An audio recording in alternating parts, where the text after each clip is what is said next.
¡Ahí hay prensa, ahí hay prensa, ahí hay prensa! ¡Se metió!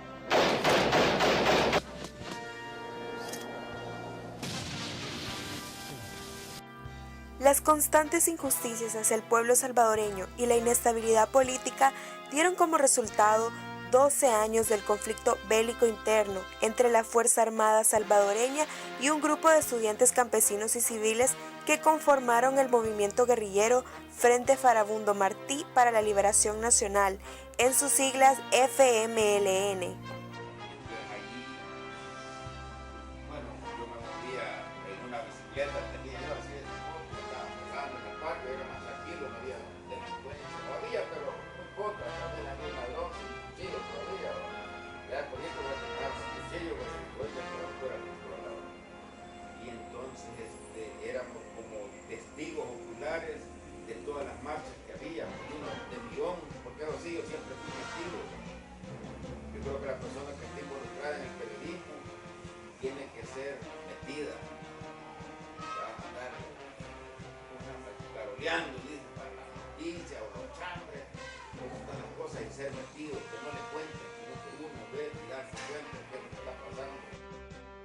En 1979 se dio la masacre de Catedral, donde los manifestantes exigían la liberación de 5 de sus dirigentes capturados por efectivos del gobierno y a quienes las autoridades negaban tenerlos detenidos. 2 días después, el 10 de mayo, se convirtió en un entierro masivo, donde Iván Montesinos y Luis La Muñeca Romero se dieron lugar con sus cámaras captando la crueldad en la que los cuerpos habían sido depositados en el altar mayor de Catedral. Marzo es uno de los meses más trágicos de la historia reciente, enmarcada en un doloroso y adverso conflicto social, comenzando un 24 de marzo de 1980, cuando criminales asesinaron al máximo exponente de la cristiandad salvadoreña, Monseñor Óscar Arnulfo Romero. A partir de ese momento se da como punto de partida oficial el conflicto armado. Todos estos acontecimientos fueron capturados por cientos de periodistas que hoy en día sufren las consecuencias de ver a su pueblo caer. La labor periodística se vio fuertemente atacada por el ejército y la guerrilla salvadoreña, dejando un saldo de más de 18 fotoperiodistas asesinados y constantes ataques contra la libertad de expresión, como por ejemplo la quema de la oficina del fotoperiodista Luis La Muñeca Romero, donde perdió la mayoría de sus archivos fotográficos. Fui un fotógrafo de guerra que tenía mi dosis de miedo, de temor, y quizás por eso logré sobrevivir, porque el temor a uno en estas situaciones le da cierta capacidad como para poder vislumbrar mayormente los peligros. El fotoperiodismo en el tiempo del conflicto armado se convirtió en la única fuente en que la población, tanto nacional como extranjera, se enteraba de la situación en la que se encontraba el país. Esa misma necesidad de saber la verdad llevó a Luis La Muñeca Romero a comenzar a trabajar en el diario Colatino, cobrando 3 colones por foto. Esto le dio la oportunidad de comenzar a vender fotografías a la prensa asociada AP, cobrando $10 por foto, pero sin ningún documento oficial que lo certificara de pertenecer a la asociación. Ya con carnet en mano de prensa, se le permitió viajar al exterior del país en compañía de uno de los dos bandos. Ir a los campos de la guerrilla, donde estaban los guerrilleros, y acuérdense que solo tenía el carnet del Colatino, entonces yo tenía que conseguir un carnet de prensa internacional de afuera del país, y como en ese tiempo todavía yo estaba, acuérdense, en medio vendiendo fotos a la AP, pero no tenía muy claro nada, ni sabía yo que era la AP, la que me había mencionado el señor, ¿no? Entonces vengo, y como uno, les dije que había que ser metido y aventado. ¿Sabe qué hice? Me fui a Guatemala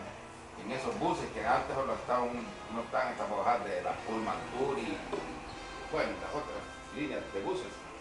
Me fui en unos buses que llamaban Melba y Pesarosi, y me fui a meter al diario El Imparcial de Guatemala a ofrecerme de corresponsal de ese periódico aquí en El Salvador.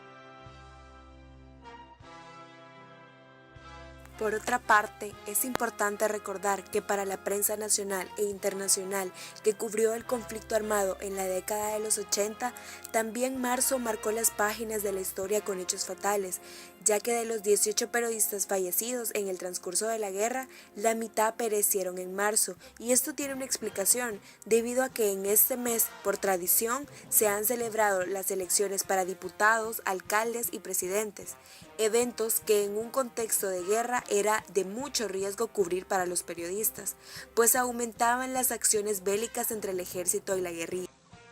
El 17 de marzo de 1982,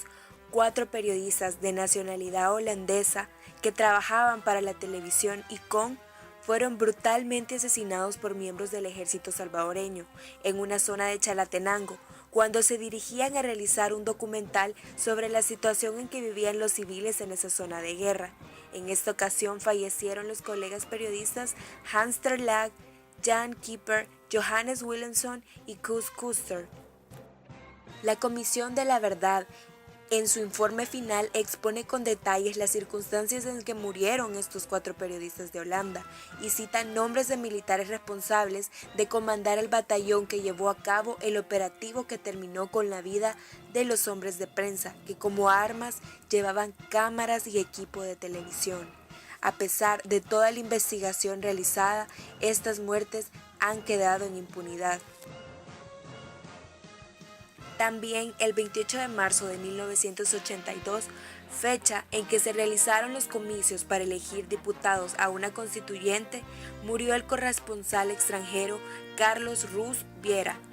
quien era originario de Chile. Según informes periodísticos, Carlos Ruz, un profesional con gran experiencia que trabajaba para el Canal 7 de Santiago de Chile, se encontraba filmando en un enfrentamiento armado entre guerrilleros y soldados en la zona de Ayutuxtepeque, cuando fue alcanzado por una bala que terminó con su vida. El 17 de marzo de 1984 es otra fecha fatal en la historia del periodismo salvadoreño, ya que falleció el renombrado fotoperiodista norteamericano John Howland, quien trabajaba para la revista Newsweek. Howland ese día se encontraba junto al fotoperiodista Robert Nickelberg de la revista Time, cubriendo un fuerte enfrentamiento entre soldados y guerrilleros en la carretera Suchitoto, faldas del centro de Guazapa, cuando recibió unos disparos que le causaron la muerte inmediata. John Howland era un fotoperiodista veterano de la guerra de Nicaragua, quien además cubrió parte de la guerra en Beirut.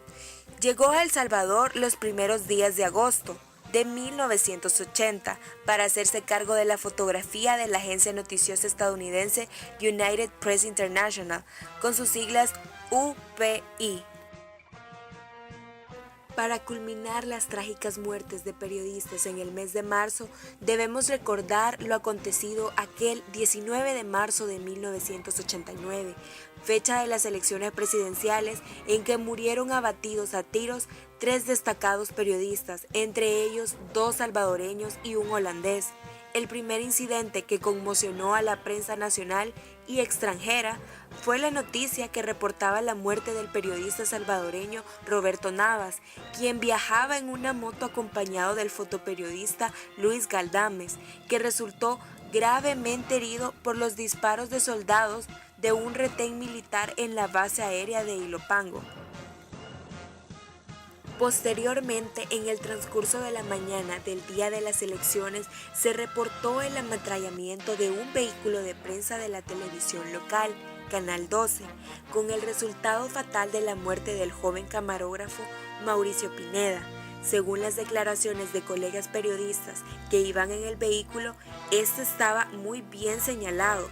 bien identificado como de prensa. Sin embargo, los soldados, sin hacer ninguna señal de alto, les dispararon cuando ellos se dirigían a San Miguel a informar sobre las votaciones presidenciales que se realizaban. Como resultado de ese ametrallamiento, falleció en el acto el camarógrafo salvadoreño Mauricio Pineda. Las elecciones presidenciales de marzo de 1989 culminaron con la noticia de que en horas tempranas de la tarde había fallecido el corresponsal Corner Lagrue, de nacionalidad holandesa, quien cubría con un equipo de televisión y otros fotoperiodistas extranjeros las votaciones que habían sido en la zona conflictiva de San Francisco Javier, Usulután. La GRU resultó gravemente herido durante un enfrentamiento entre soldados y guerrilleros y murió antes de llegar a un hospital.